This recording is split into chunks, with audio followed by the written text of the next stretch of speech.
So let's start the session over here and it's related to the marginal costing over there. देखिए marginal costing particularly आपके साथ related क्या होता है, मैंने आपको ऑलरेडी इसके बारे में बेसिक्स बताए हुए हैं। मार्जिनल कॉस्टिंग के बारे में थोड़ा सा मैं आपको फिर से बता देता हूं।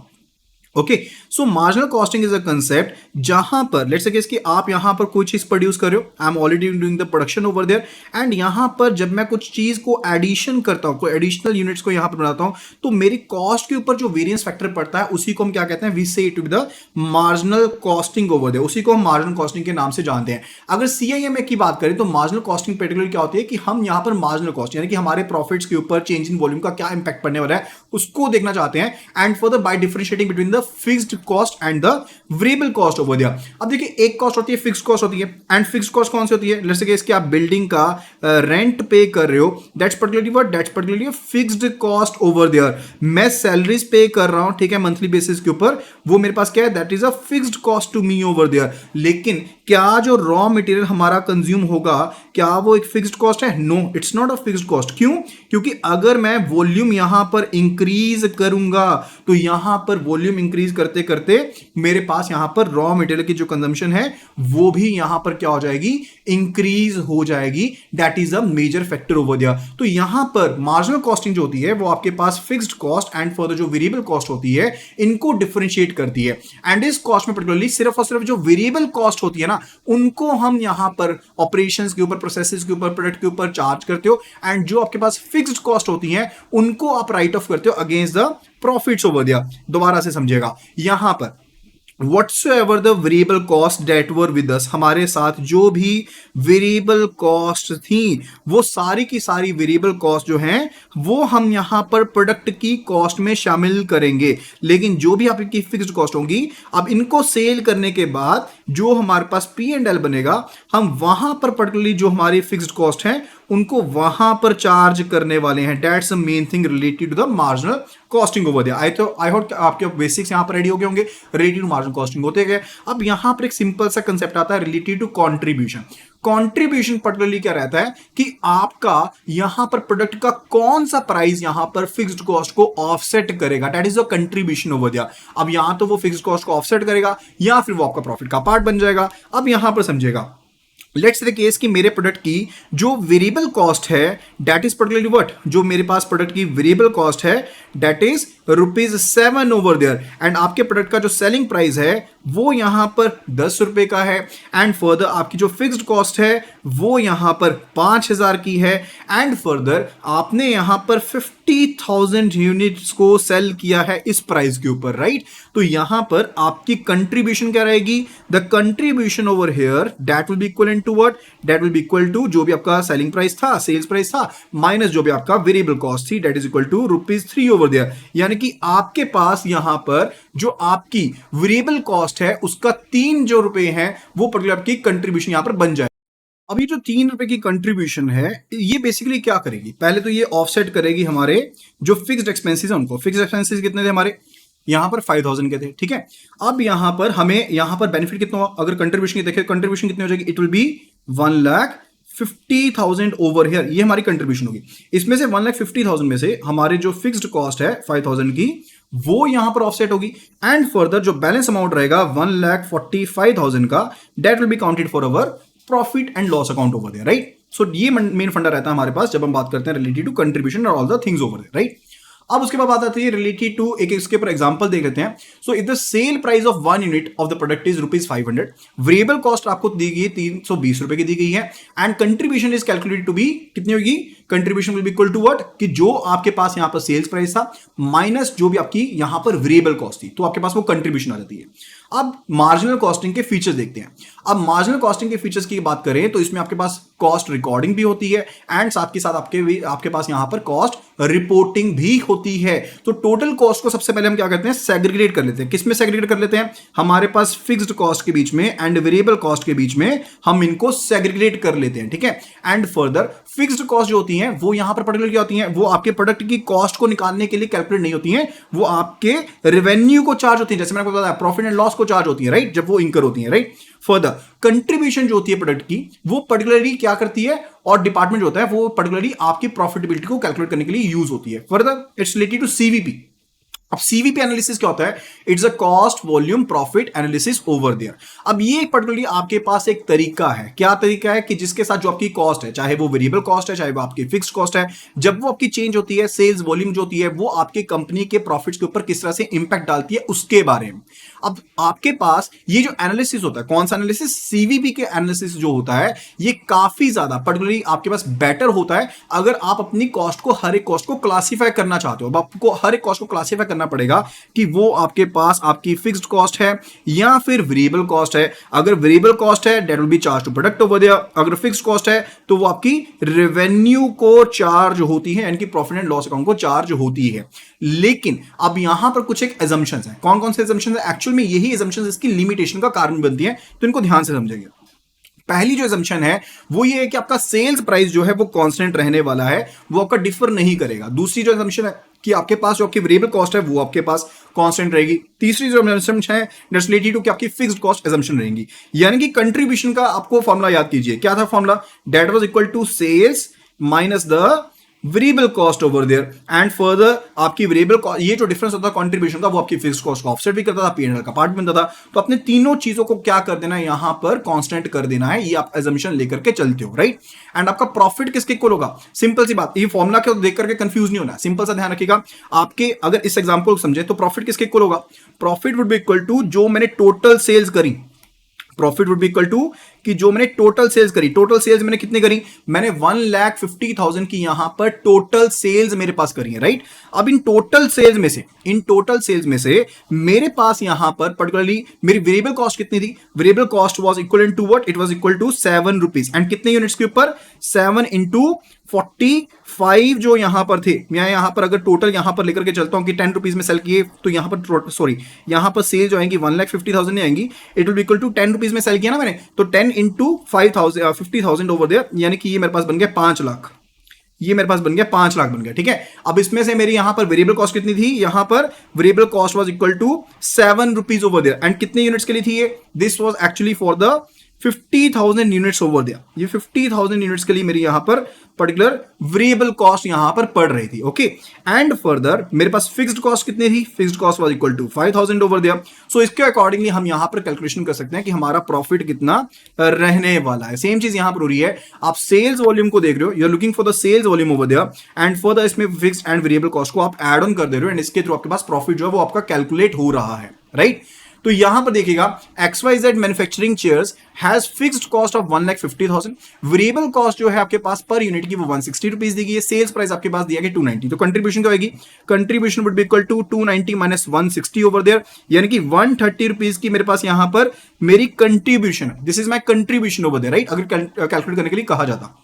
अब ड्यूरिंग द ईयर इन्होंने 4,000 चेयर्स जो है वो यहां पर सेल करी हैं। 4,000 चेयर्स यहां पर क्या करी हैं? सेल करी हैं। एंड प्रॉफिट हमने देखना है, तो प्रॉफिट कैसे के देखेंगे हम यहां पर टोटल सेल्स निकाल लेंगे। टोटल सेल्स यानी कि 290 में आपने 290 पर्टिकुलरली आपका प्राइस है, 290 में आपने यहां पर 4,000 चेयर्स को सेल किया, तो ये आपकी सेल्स होगी, राइट? एंड आपकी फिक्स्ड कॉस्ट ये वाली जो आपके पास पर्टिकुलर एफसी है आपके पास 1,50,000 आपकी फिक्स्ड कॉस्ट होगी। एंड वेरिएबल कॉस्ट कितनी है? 160 रुपीज है, तो वो भी यहां पर देख ली। तो आपने इनका डिफरेंस कैलकुलेट कर लिया, तो ये टोटल प्रॉफिट आपका आ गया कि आपके पास यहां पर 3,70,000 रुपीज का प्रॉफिट है, ठीक है? तो इस तरह से आप प्रॉफिट कैलकुलेट कर सकते हो in the case of the marginal costing over there.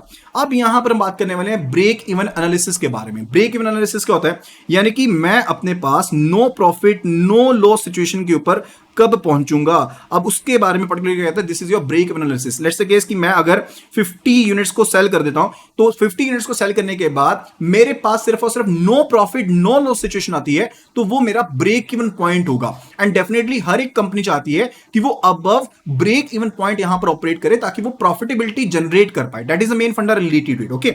अब यहां पर इसको समझिएगा, एग्जांपल को समझिए, काफी ज्यादा इंपॉर्टेंट है। ABC limited manufacturing chairs has the following information. क्या इंफॉर्मेशन है? टोटल फिक्स्ड कॉस्ट यहां पर 1 लाख की है, and for the sales price जो आपके पास चेयर का है 1,000 का है। एंड जो भी आपकी डायरेक्ट इनपुट मटेरियल है, लेबर है, यूटिलिटीज है, यानी कि आपकी वेरिएबल जो कॉस्ट है वो यहां पर 800 रुपीज की है। तो कंट्रीब्यूशन कितनी होगी? Contribution would be equal to जो आपकी टोटल कॉस्ट है एंड फर्दर जो आपका सेलिंग प्राइस है वो हो गया माइनस वेरिएबल कॉस्ट यानी कि 800 हो गया। तो ये 200 रुपीज जो है that is my contribution over there. ये मेरे पास मेरी कंट्रीब्यूशन है, राइट। एंड फर्दर अब यहां पर sale of each share will contribute 200 toward the meeting the fixed cost over there. अब यहां पर ये फिक्स्ड कॉस्ट को कवर करने के लिए मुझे कितनी चेयर्स को सेल करना पड़ेगा। अब एक चेयर को सेल करता हूं तो 200 रुपए की कॉस्ट इसको सेट ऑफ करती है, यानी कि मुझे कितनी चेयर्स को सेल ऑफ करना पड़ेगा। It will be equal to 1 lakh divided by 200 over there, यानी कि मुझे टोटल 500 चेयर्स को सेल करना पड़ेगा, 500 चेयर्स को मुझे बेचना पड़ेगा ताकि मेरे पास ब्रेक इवन पॉइंट आ जाए, ताकि मेरी सारी की सारी वेरिएबल कॉस्ट एंड जो फिक्स्ड कॉस्ट है वो यहां पर कवर अप हो जाए। So this is the things, मेरे को यहां पर 500 चेयर्स को कम से कम बेचना पड़ेगा। एंड ये 500 चेयर को सेल करने के बाद भी मेरे को कोई प्रॉफिट नहीं हो रहा है। I am basically no profit no loss situation over there, ठीक है। तो ये पर्टिकुलरली मेरे पास नंबर वाइज यहां पर इस तरह से कैलकुलेट हो गया, ब्रेक इवन पॉइंट कैलकुलेट हो गया। अब इस लेवल के ऊपर मुझे 500 चेयर्स कम से कम सेल ऑफ करनी पड़ रही हैं ताकि मेरी फुल जो फिक्स्ड कॉस्ट है and for the variable cost है सारी की सारी मेटअप हो रही हैं। अब हम ब्रेक इवन पॉइंट को अलग अलग पॉइंट्स में एक्सप्रेस कर सकते हैं, इन नंबर्स एक्सप्रेस कर सकते हैं, जैसे कि अब एग्जांपल हमने कैलकुलेट किया तो टोटल फिक्स्ड कॉस्ट आपने देखी and further divided by the contribution unit per year देख लिया, तो आपके पास आ गया ब्रेक इवन लेवल आ गया in number of units over there. In number of units आपके पास ब्रेक इवन पॉइंट आपने यहां पर कैलकुलेट कर लिया। सेकंड वे आउट आपके पास क्या है, इन सेल्स वॉल्यूम, यानी कि अगर मनी टर्म्स में अगर हमने कैलकुलेट करना उसके साथ रिलेटेड है, यानी कि मैं कितने रुपए की सेल करूं कि मेरे पास यहां पर क्या हो जाए कि मेरे पास यहां पर ब्रेक इवन पॉइंट आ जाए, यानी कि सेल्स कितनी करनी पड़ेगी। तो total fix cost divided by जो आपके पास कंट्रीब्यूशन पर यूनिट थी, यानी कि नंबर्स आ गया, जैसे ऊपर के केस में हमारे पास नंबर आ गया कि 500 चेयर्स को सेल करोगे तो जाकर के आपका ब्रेक इवन पॉइंट आएगा। लेकिन एक चेयर का आपके पास सेलिंग प्राइस कितना था, 1000 रुपीज, तो 500 का कितना होगा, यहां पर हो जाएगा 5 लाख का, यानी कि 5 लाख रुपए तक की मैं सेल्स कर दूंगा तब जाकर के मेरे पास यहां पर ब्रेक इवन पॉइंट आएगा। That is the second expression, ये मेरे पास यहां पर सेकंड एक्सप्रेशन है। And third one it's related to in percentage capacity utilisation. Percentage capacity utilisation का मतलब क्या होता है कि मेरे पास यहां पर मैंने अपनी यूटिलाइजेशन कैपेसिटी, यानी कि मान लीजिए कि मेरी टोटल कैपेसिटी है 10,000 चेयर्स को प्रोड्यूस करने की, मेरी टोटल कैपेसिटी है 10,000 चेयर्स को प्रोड्यूस करने की, तो मैं यहां पर 500 चेयर्स को सेल करूंगा तो जाकर के मेरा ब्रेक इवन पॉइंट आता है, यानी कि मैंने अपनी जो कैपेसिटी यूटिलाइजेशन थी वो कितनी कर ली कि मेरा ब्रेक इवन पॉइंट यहां पर कवर अप हो गया।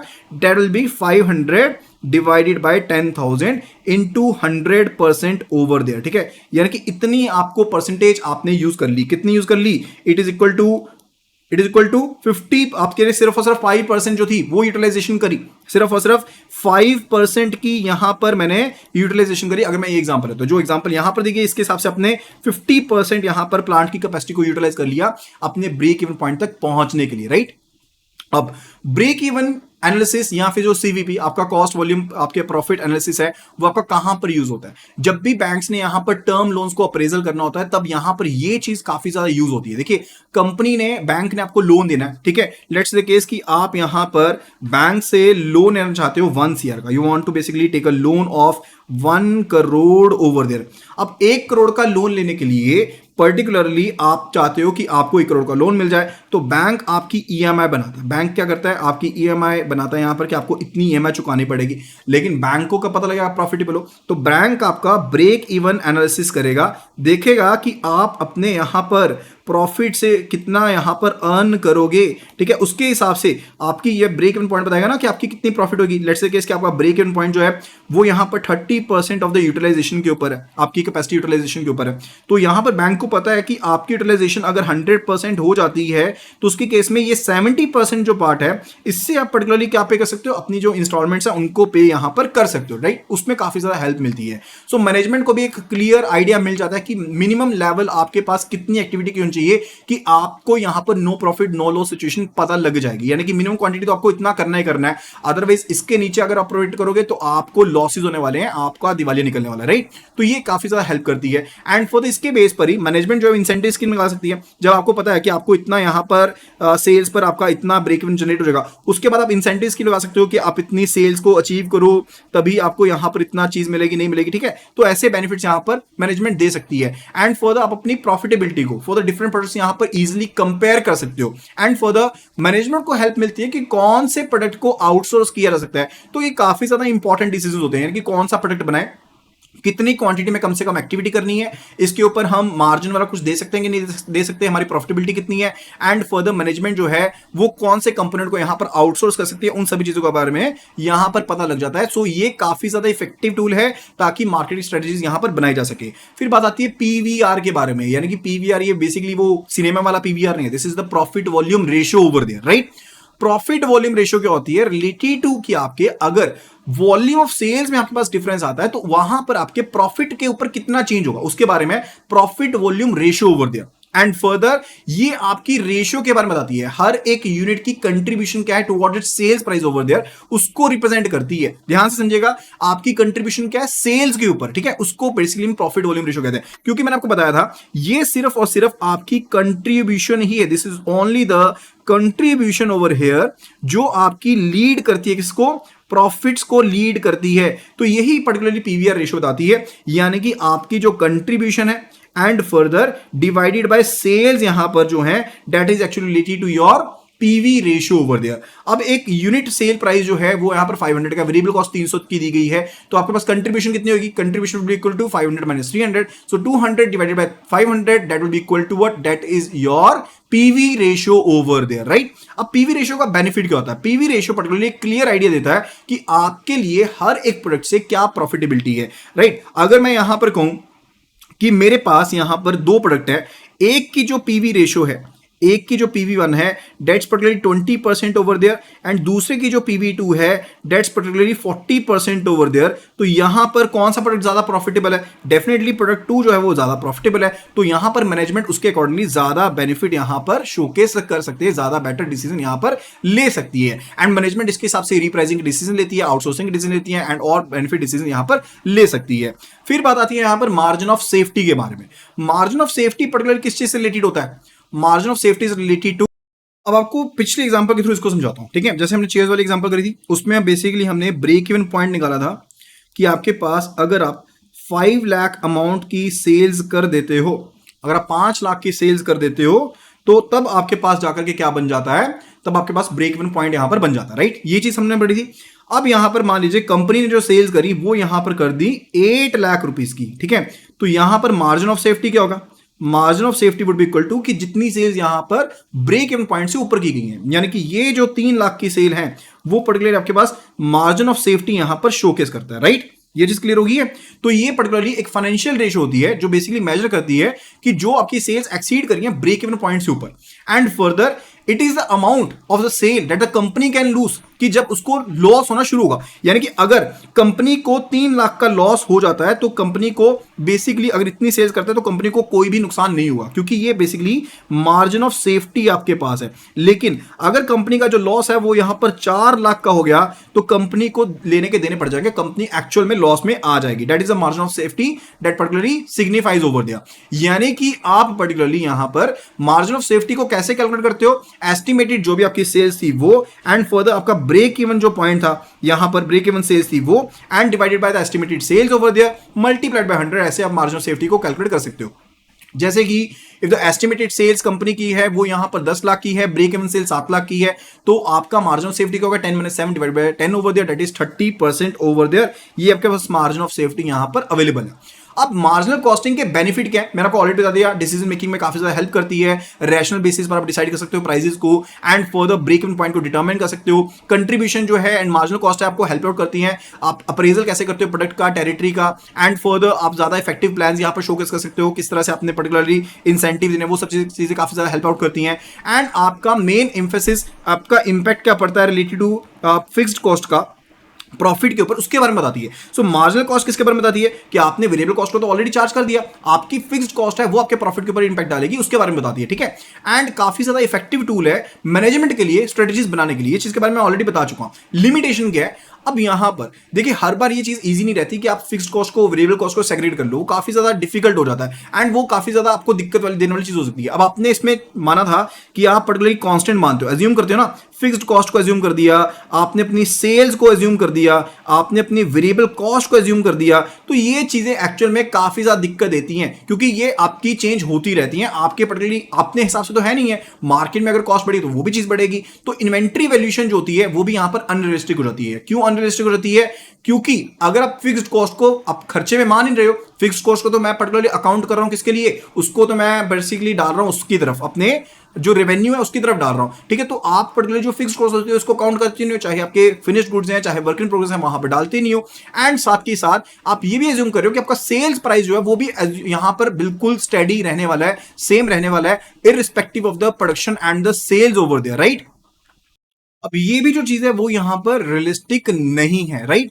And further short term profitability के हिसाब से तो ये जो आपके पास फंडा है मार्जिनल कॉस्टिंग वो बिल्कुल सही है, लेकिन लॉन्ग टर्म के हिसाब से देखें तो ये इतनी ज्यादा आपको इफेक्टिव नहीं दिखेगी, और टेक्निक्स हैं जो कि इफेक्टिव हो सकती हैं। फर्दर बात आती है एब्जॉर्प्शन कॉस्टिंग के बारे में। एब्जॉर्प्शन कॉस्टिंग में जैसे कि मार्जिनल कॉस्टिंग के केस में क्या था कि जो आपका प्रोडक्ट की कॉस्ट थी, whatsoever the product cost over there, अब प्रोडक्ट की कॉस्ट में आपने किसको शामिल किया था, आपने जो वेरिएबल कॉस्ट थी उसको तो चार्ज कर दिया था, फिक्स कॉस्ट को आपने जो उस पर चार्ज किया था, अपनी जो रेवेन्यू उसके ऊपर चार्ज किया था। लेकिन in case of the absorption costing over there, in case of the absorption costing over there, चाहे आपकी वेरिएबल कॉस्ट है चाहे आपकी फिक्स कॉस्ट है, वो आप प्रोडक्ट को ही चार्ज करते हो, you are charging it to the product over there, ठीक है। That is particularly absorption costing over there. And absorption costing को हम क्या कहते हैं, वी बेसिकली हम इसको और नाम से भी जानते हैं, कौन से नाम से, इसको फुल कॉस्टिंग भी कहते हैं या फिर फुल एब्जॉर्प्शन कॉस्टिंग के नाम से भी इसको यहां पर जाना जाता है, ठीक है। एब्जॉर्प्शन कॉस्टिंग जो होती है वो यहां पर पर्टिकुलरली एक्सटर्नल फाइनेंसिंग रिपोर्टिंग के लिए एंड इनकम टैक्स रिपोर्टिंग के पर्पस के लिए इसको इस्तेमाल यहां पर किया जाता है। अब एक एग्जांपल के थ्रू इसको समझेगा। So let's have a look at the question over here. It says a company manufacturing chair has the following finance information. Fixed cost हमें दे रखी है यहाँ पर, which is particularly given to be 75,000 over there. Variable cost is given. Total जो chairs produce हो रही हैं वो कितनी हो रही है, 1000 chairs प्रोड्यूस हो रही हैं। अब इसके हिसाब से देखिएगा, आपके पास फिक्स कॉस्ट गिवन है। अब इन the case of this particular costing, absorption costing के केस में इवन जो फिक्स कॉस्ट होती है वो आपने टोटल कॉस्ट में शामिल करनी होती है। यानी कि 700 रुपीज जो चेयर है ये तो आपकी वेरिएबल कॉस्ट होगी जो आप इसमें ऐड कर रहे हो, लेकिन जो फिक्स कॉस्ट होगी वो आपकी पर चेयर कितनी होगी, that will be equal to, that is 75,000 divided by 1000 over there, that is equal to rupees 75। यानी कि rupees 75 की जो कॉस्ट है वो हमारे पास फिक्स्ड कॉस्ट है, ये भी यहां पर हमारी ऐड रहेगी, so it will B 775 over here, ठीक है। तो ये 775 जो है दैट विल बी व्हाट, ये हमारी रहेगी प्रोराटा बेसिस के ऊपर, आपकी हर एक चेयर की कॉस्ट रहेगी जो कि टोटल कॉस्ट के ऊपर शामिल रहेगी, राइट। अब इसका इंपैक्ट क्या पड़ता है स्टॉक वैल्यूएशन के ऊपर वो देख लेते हैं। देखिए इन केस ऑफ आपके पास एब्जॉर्प्शन कॉस्टिंग की बात करते हैं तो आपके पास जो ओवरहेड फिक्स कॉस्ट होती है वो भी आप प्रोडक्ट के ऊपर ही एलोकेट करते हो, यानी कि वेरिएबल कॉस्ट तो एलोकेट करते हो, साथ ही साथ फिक्स्ड कॉस्ट भी यहीं पर एलोकेट करते हो। सो कॉस्ट जो कि हर एक यूनिट के ऊपर एलोकेट होती है दैट इज पर्टिकुलरली टू कि आपके पास टोटल कॉस्ट जो एलोकेट होगी वो पर्टिकुलरली ग्रेटर होगी टोटल कॉस्ट जो कि आपके पास मार्जिनल कॉस्टिंग के ऊपर एलोकेट होती है, यानी कि एब्जॉर्प्शन कॉस्टिंग की जो टोटल कॉस्ट है वो ज्यादा होती है, ठीक है। इसकी वजह से क्या होगा कि आपकी जो पर्टिकुलर आपके यहां पर फिनिश्ड गुड्स है, यानी कि जो भी फिनिश्ड गुड्स आपने यहां पर बनाए हैं उनकी ओवरऑल जो कॉस्टिंग है, उनकी ओवरऑल जो वैल्यूएशन है, ठीक है, इनकी वो ज्यादा रहेगी यहां पर। लेट्स से केस कि अगर हमने 1000 शेयर का यहां पर रेफरेंस लिया तो एज पर दैट पर्टिकुलर आपके पास एब्जॉर्प्शन कॉस्टिंग के हिसाब से वो टोटल कॉस्ट आप कितनी इंक्लूड कर रहे हो इनटू 775 करके, तो ये होगी 7,75,000 ओवर देयर। एंड फर्दर अगर हम यहां पर देखते हैं इन द केस ऑफ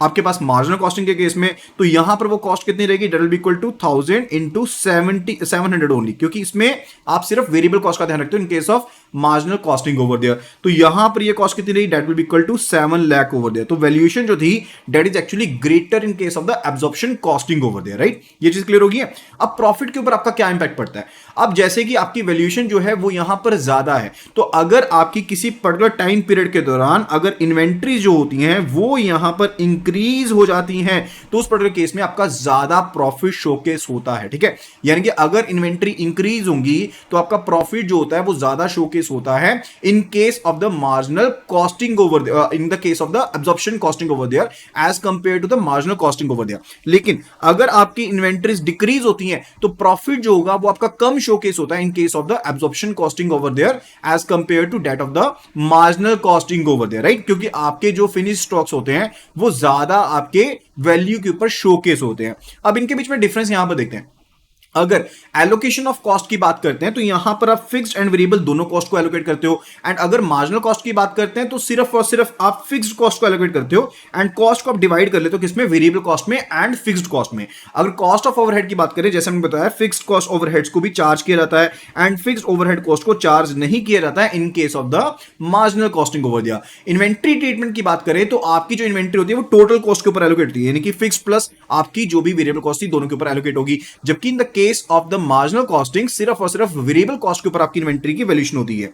एंड अगर हम यहां पर एंडिंग इन्वेंट्री की बात करते हैं तो एंटरिंग इन्वेंट्री अगर इंक्रीज होती है तो प्रॉफिट क्या होगा, इंक्रीज होगा, यानी कि डायरेक्ट रिलेशनशिप है किसके केस में, in the case of the marginal costing there is a direct relationship. Direct relationship कैसा रहेगा, it will be particularly related to कि आपके पास जैसे जैसे इन्वेंट्री इंक्रीज होगी वैसे वैसे प्रॉफिट इंक्रीज होगा, अगर डिक्रीज होगी तो प्रॉफिट डिक्रीज होगा, जबकि ये चीज ऑपोजिट होती है, यानी कि आपके पास इनवर्सली प्रोपोर्शनल है in case of the marginal costing over there, right. ये चीज क्लियर होगी। अब उसके बाद बात करते हैं related to profit calculation over there. देखिए प्रॉफिट कैलकुलेशन कैसे होती है, प्रॉफिट कैलकुलेशन आपकी होती है in case of the marginal, आपके पास अगर हम एब्जॉर्प्शन कॉस्टिंग की बात करते हैं तो आप सेल्स में, सेल्स फिगर में से आप अपनी जो भी वेरिएबल कॉस्ट है, फिक्स्ड कॉस्ट है, दोनों को आप माइनस कर देते हो, तो आपका यहां पर जो प्रॉफिट होता है वो आप कैलकुलेट करते हो, या फिर पर्टिकुलरली आप क्या करते हो in the case of the marginal costing over there. अगर हम मार्जिनल कॉस्टिंग की बात करते हैं तो यहां पर पहले आप कंट्रीब्यूशन को कैलकुलेट करते हो। कंट्रीब्यूशन कैसे कैलकुलेट करते थे, सिंपली आपके सेल जो प्राइस था वो माइनस जो वेरिएबल कॉस्ट थी उसके साथ आपके पास क्या आ जाता है, you just calculate the variable, आप कंट्रीब्यूशन को कैलकुलेट करते हो, एंड उसके बाद प्रॉफिट जो होता है वो पर्टिकुलरली आप यहां पर कॉस्ट ऑफ कंट्रीब्यूशन से सब्ट्रैक्ट करते हो, that basically perform your profit over there, ठीक है। तो उससे आपका प्रॉफिट कैलकुलेट होता है। कैसे समझते हैं, जैसे यहां पर एक एग्जांपल लेते हैं, लेट्स से केस कि आपके पास 10 रुपीज का सेल प्राइस है एंड आपके पास यहां पर 6 रुपए की जो है आपके पास क्या है, this is a variable cost over there. तो आपकी कंट्रीब्यूशन जो रहेगी that will be equal to what, that will be equal to 4 rupees over there. अब आपने अगर 10,000 यूनिट्स को सेल किया तो 4 इंटू 10,000 ओवर देयर, यानी कि 4 लाख का आपको टोटल यहां पर प्रॉफिट आपने कैलकुलेट कर लिया, ठीक है।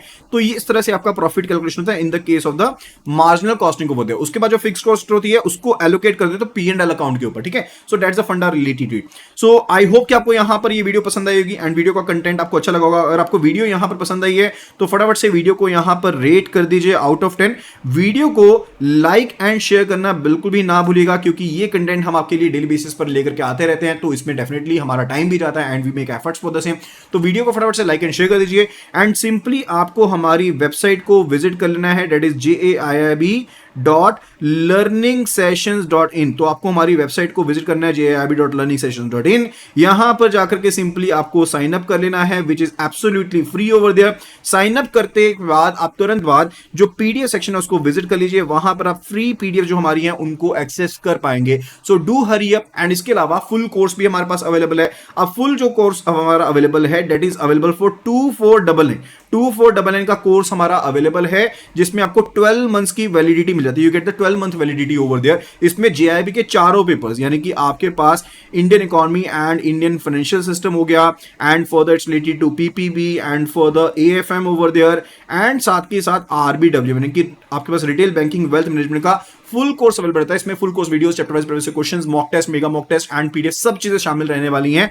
एंड ये कोर्स आपको 2499 में मिलता है। लेकिन अगर आप इस वीडियो के थ्रू एनरोल करते हो तो आपको सिंपली व्हाट्सएप करना है JAIIB एंड साथ में लिख देना है 2299। You will getting this course for 2299 over there, ठीक है। तो इसको आपने व्हाट्सएप कर देना है टू द नंबर 83609 एंड 44207 के ऊपर, एंड आपको यहां पर जो आपके पास पर्टिकुलर कोर्स है उसका लिंक फॉरवर्ड कर दिया जाएगा, and will be getting the discounted price over here. So फटाफट से एनरोल कर लीजिए without wasting any time over there. So this will B